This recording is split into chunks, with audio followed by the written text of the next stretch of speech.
यो विदेशीको सरकार हो, यो एनजिओको सरकार हो, युरोपियन युनियनको सरकार हो, रको सरकार हो, रको सरकार हो। उहाँले के गर्नु खोज्नुभएको हामीले बाइपास गरियो। हाम्रो आवाज सुनेको छैन, हाम्रो आवाज सत्ता कब्जा गर्ने सत्ता पनि सुनेको छैन। हामीले राष्ट्रपतिकारले कब्जा गरेको हो, हामी हारेर आएको होइन।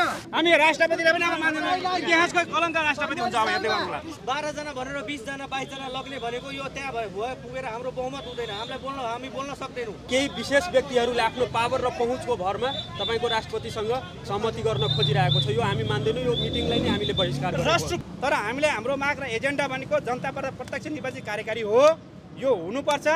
यो भएन भने तपाईँको फागुन 21 चुनाव हुँदैन, देशमा घिर्याद सुरु हुन्छ। यो चेतावनी हो। फेरि हामीसँग बुद्धि नभएर विवेक नभएर हामी आन्दोलनमा आएको होइन। हामीलाई देशको चिन्ता छ, हाम्रो आउने भाग्य र भविष्यको चिन्ता छ, हाम्रा बालबालिका चिन्ता छ, हिजो भोलि हाम्रा जन्मिने छोरा नातिको चिन्ताको भएको कारणले चाहिँ हामी यो सडकमा आएको आन्दोलन लडे हो नि त।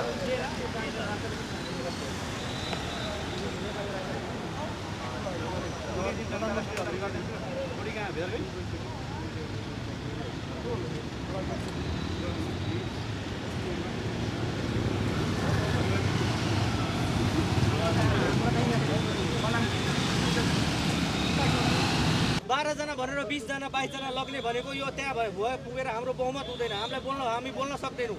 हामीलाई बोल्न दबाब दिन्छ। त्यही भएर चाहिँ हामीले बहिष्कार गर्यो। सबैलाई समावेशिताको हिसाबले जो आन्दोलनकारी छ, ओरिजिनल जेन्जी छ, सबलाई समावेश गर्नुपर्छ भनेर हामीले बसिरहेको हो। तर केही विशेष व्यक्तिहरूले आफ्नो पावर र पहुँचको भरमा तपाईँको राष्ट्रपतिसँग सहमति गर्न खोजिरहेको छ। यो हामी मान्दैनौँ। यो मिटिङलाई नै हामीले बहिष्कार गर्छौँ। राष्ट्रपति भन्नाले पनि जेन्जी टिमभित्रै फुटाउन खोजिरहेको छ। जेन्जी टिमभित्रै तपाईँको वाद विवाद गराउन खोजिरहेको छ। ओरिजिनल जेन्जी को हो भनेर चिन्न सकिरहेको छैन यो राज्यले। जेन्जीले बनाएको सरकार जेन्जीलाई नै बाइपास गरेर जान्छ त? जान्छ। मन्त्रीमण्डलमा हामीलाई कसले बनेछ त्यो हामीलाई थाहा छैन। हाम्रो चाहिँ प्रधानमन्त्री जाने भित्र एक्सेस छैन, सिंहदरबार जाने एक्सेस छैन भने हामी कसलाई गएर सोध्ने होइन? यो सरकार बनाएको मैले हामीहरूले बनाएको होइन। अनि हाम्रो कुरामा सुन्ने हामी संवाद गरिरहेका छौँ। नेपाललाई स्वतन्त्र हुन दिँदैनन्, नेपाललाई परनिर्वाचित बनाउँछन्, विदेशी हामीलाई गुलाम बनाउँछन्। अब देशै गुलामीमा जाँदैछ, देश दुर्घटनामा जान लागिसक्यो। म त यो भन्न चाहन्छु, नेपाली जनता उड्ने बेला आइसक्यो। अब यहाँ चाहिँ के भयो भने युवाहरूको मानसिकता छैन। युवाहरू तपाईँको हाउ मात्रै गर्छन्, यही मात्रै गर्छन्, केही गर्दैनन्, बुद्धि छैन अरे के। यो देश 19 वर्षको मान्छेले एकीकरण गरेको भन्ने हिस्ट्री पढ्न लाउँछु उहाँहरूलाई।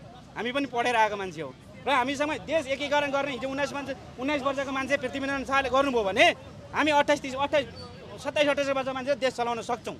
हामी सक्षम छौँ। अब उहाँलाई भन्न चाहन्छु, उहाँले प्रधान न्यायाधीश भइसकेको मान्छे अहिले प्रधानमन्त्री हुनुहुन्छ। यति उहाँले साँच्चै चाहनुहुन्छ आउनुहोस् जनतासँग तपाईँ र म चुनाव लडेर आउँ। के सोध्नुहुन्छ तपाईँले? म सुशीला कार्कीसँग चुनाव लड्न तयार छु। जुन क्षेत्रमा पनि चुनाव लडेर जितेर आएर गर्छु। कसले चाहन्छ? जनता अहिलेको युवाले के चाहन्छ? यो वृद्ध चाहन्छ, यो बुढा चाहन्छ।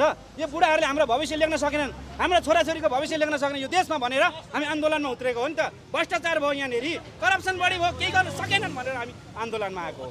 तर फेरि के भयो त, घुमाइ उही बुढाहरू आए, उनीहरूले बनाए क्या। हामीलाई चाहिँ गएको, हामी आर्मीमा 25 गते नि वार्तामा गएको थियौँ। नेपाल आर्मीको मुख्यालयमा गएर हेर्नुहोस्, युवराजजङ थापाको नाम छ त्यहाँ।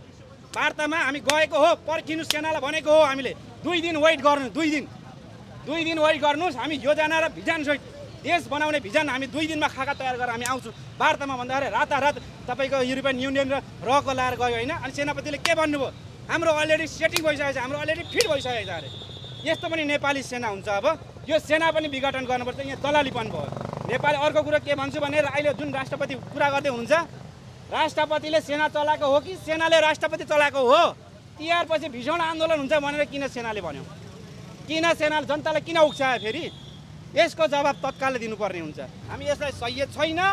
यो राष्ट्रपति इतिहासको कलङ्क राष्ट्रपति घोषणा गर्न नपरोस्। फेरि हामीले दोस्रो आन्दोलन गर्नुभयो भने नि उहाँलाई इतिहासको पानामा लेखिन्छ गणतन्त्रको राष्ट्रपति कलङ्क हो भनेर हामी घोषणा गर्छौँ। यसको याद गर्नु होला। फेरि हामी त्यत्तिकै चाहन्छु नि युवाहरू आएको होइन। हामीसँग बुद्धि नभएर विवेक नभएर हामी आन्दोलनमा आएको होइन। हामीलाई देशको चिन्ता छ, हाम्रो आउने भाग्य र भविष्यको चिन्ता छ, हाम्रा बालबालिका चिन्ता छ, हिजो भोलि हाम्रा जन्मिने छोरा नातिको चिन्ताको भएको कारणले चाहिँ हामी यो सडकमा आएको आन्दोलन लडे हो नि त। तर उहाँले किन त्यसै गर्नुभयो? राष्ट्रपति के भन्नुहुन्छ? संविधानको कुरा गर्नुहुन्छ। प्रधानमन्त्री के भन्नुहुन्छ? संविधानको कुरा गर्नुहुन्छ। तपाईँलाई कुन चाहिँ दफाले संविधानमा तपाईँ प्रधानमन्त्री बन्नुभयो त भनिदिनु पर्यो नि त। उहाँले राष्ट्रपतिको स्वविवेक त्यो तानासामा जाने हो। उहाँले खिलेला रेग्मीको कुरा गर्दै हुनुहुन्छ। त्यतिखेर राजाले संविधान मिचेको थियो, गर्न पाउँथ्यो। यो संविधान कसले मिचेको थियो? कसैले सेनाले पनि लिएको थिएन, राष्ट्रपतिले ल्याएको थिएन। जिउको तिउ छ यहाँ।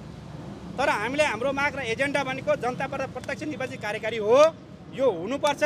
यो भएन भने तपाईँको फागुन 21 को चुनाव हुँदैन, देशमा गृहयुद्ध सुरु हुन्छ। यो चेतावनी हो। फेरि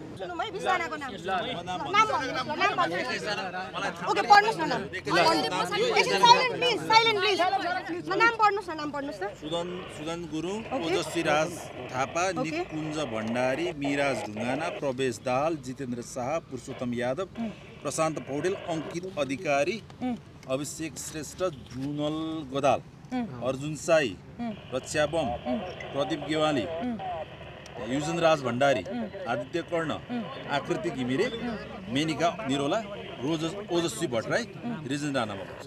अहिले पनि यहाँ देख्न सक्नुहुन्छ राष्ट्रपति कार्यालय अगाडि विभिन्न ठाउँबाट विभिन्न टिमहरू आउनुभएको छ। उहाँ सबैलाई बाइपास गरिएको छ र हामी चाहिँ बाहिर भनौँ निषेधितको अवस्थामा छौँ। यहाँ रियल जेएनजी को भने जो देशको हितमा उभिन्छ, जो नेपाली जनतालाई साँच्चै एउटा अग्रगामी राजनीति निकास दिन खोज्छ, जो नेपालको यो सुशासन भ्रष्टाचार लगायतका यी सबै मुद्दाहरूलाई छानबिन गर्न चाहन्छ, जो साँच्चै यो नेपालको यो भुमरीमा फसेको नेपाललाई बचाउन चाहन्छ, जो नेपाल जो अहिले के देखिन्छ भने गृहयुद्धतिर धकेलिने अवस्था देखिराखेको छ, यो क्षतिबाट बचाउन चाहन्छ, जो विदेशीको परेड हुनबाट बचाउन चाहन्छ, ती एजेन्डाहरूमा आबद्ध आम चाहिँ नेपाली युवाहरू हामी रियल जेएनजी हौँ हैन। जो चाहिँ फेक जेएनजी को हुन् भने जो परिचालित छन्, आई डोन्ट नो को छन्, त्यो भोलि बिस्तारै बाहिर आउला।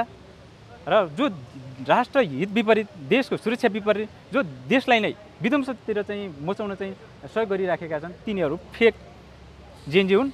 जुन उनीहरू मानव हाइज्याक गरे, के भयो त्यो त हामीलाई पनि सरकारबाट सत्ताबाट बाइपास गरियो। त्यो बिस्तारै समयले चाहिँ छलन गर्दै जानेछ र त्यो नेपाली जनतालाई बिस्तारै बुझ्दै जानेछन्। र जिएनजीको प्रतिनिधि पठाउने क्रममा हामीलाई बाइपास गरियो, प्रवेश लगायत, पुरुषोत्तम लगायत, इभन यति मात्र छैन हौ, प्रतिनिधिहरू थुप्रै हुनुहुन्छ र आम रूपमा चाहिँ हामीलाई बाइपास गरियो र सुदन गुरुङको टिमलाई चाहिँ भित्र चाहिँ एक्सेस गरियो। के छ तपाईँको मुद्दा? जुन जिएनजीले जो माग गरेका एजेन्डाहरू छन्, जो जस्तो भ्रष्टाचार र सुशासन, भ्रष्टाचारको अन्त्य र सुशासन कायम हुनुपर्ने हो, त्यो विषयमा एउटा अपरेसन चाहिँ चलाउनु पर्ने थियो गृहमन्त्रीले।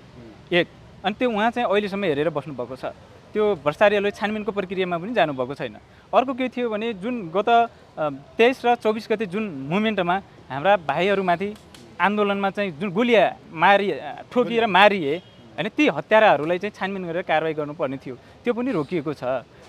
भयो के भन्छ, बरु उल्टो के भएको छ भने जिएनजी भाइहरूका भर्खरदारी चाहिँ रेखिबसेका साथीहरू बरु 2-4 जना कहाँ छन् होइन, त्यतिलाई आदेश दिएर झ्याम चाहिँ पक्राउ गरेर भित्र थुन्ने कोसिस गरिएको छ। यो साँच्चै नेपाली जनताको भावना विपरीत र जिएनजीको एजेन्डा विपरीत, जिएनजीको भावना विपरीत कदम चाल्नुभएको छ गृहमन्त्रीले। अब त्यसको छानबिन त नेपाली जनताले पनि गर्नेछन् र जेन पनि गर्नेछन्।